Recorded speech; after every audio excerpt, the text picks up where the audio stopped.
Là, vous avez l'ancêtre du projecteur à LED.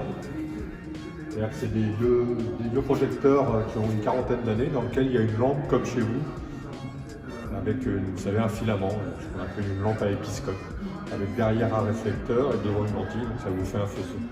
Ça va disparaître, c'est devenu ce qu'on appelle l'éclairage traditionnel, et particulièrement ceux-là qui ont, comme je disais, une bonne quarantaine d'années.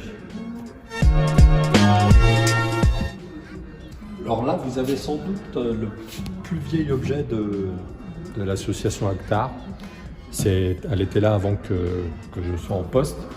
Et en fait, cette valise, elle permettait d'emmener sur le terrain où on allait monter des spectacles des gélatines, des réserves.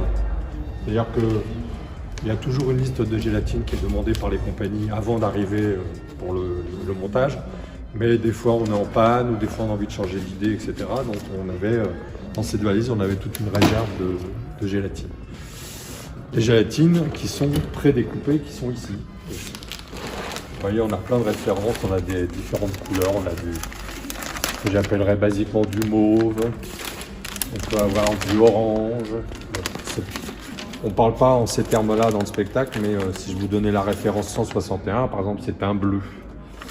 Si je vous donne du 165, c'est encore un bleu, mais un autre bleu, qui est un petit peu différent. Si je vous donne du 181, ça fait un bleu-violet, vous savez, ça ressemble un peu à de la lumière noire. Voilà. Et comme ça, il y a à peu près 250 références qui sont là-dedans. Et donc, avant de partir pour faire le montage, on emmène selon la liste de la compagnie les gélatines qu'ils ont demandées. Et en complément, et pour se garantir d'avoir des propositions à faire et des solutions de secours, on a des gélatines qu'on a emmenées dans cette vieille valise. Voilà.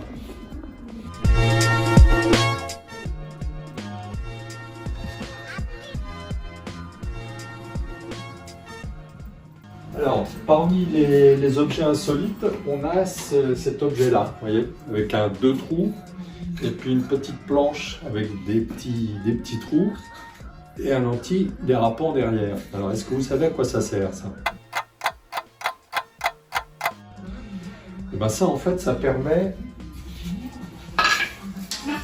à un musicien qui joue du violoncelle de pouvoir planter, comme on dit, son instrument sur scène. Voilà. Et parfois, les musiciens n'ont pas cet objet avec eux, donc ils nous demandent si on peut leur fournir. Du coup, on en a deux en réserve. Et bien ça, c'est la boîte à malice. C'est ce qu'on appelle la toolbox, bien qu'en fait, il n'y a pas d'outils là-dedans. Et en fait, dans cette boîte-là, vous avez tout ce dont on peut avoir besoin sur un site. C'est-à-dire aussi bien des rallonges, des triplettes et des petites lumières pour faire des loges, une collection impressionnante d'adhésifs. Vous avez du noir toilé, vous avez des petits, vous avez du rubaly, vous avez du scotch papier, vous avez du scotch aluminium pour les lumières. Ça, ça c'est des petits accessoires pour les structures. Des petites épingles, pas petites, des belles épingles pour les tissus, les rideaux en cage de scène quand il faut des fois faire des passages, des choses comme ça. C'est comme à la maison, on a des épingles. Et puis là, vous avez des élastiques, des petites poulies au cas où, alors des poulies noires, des poulies en bois, du fil de différentes couleurs. Là, du papier aluminium noir qui sert pour faire des caches sur les projecteurs. De manière à ce qu'on ne voit pas la source, par exemple. Vous voyez, vous pouvez faire Voilà la toolbox.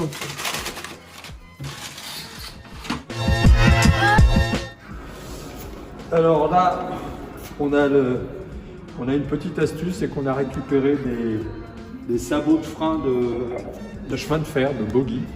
Ça nous permet d'avoir du poids.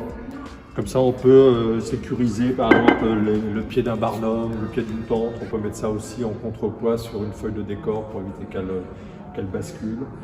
Voilà, donc ça fait partie des petites choses récupérées qu'on détourne pour la technique du spectacle.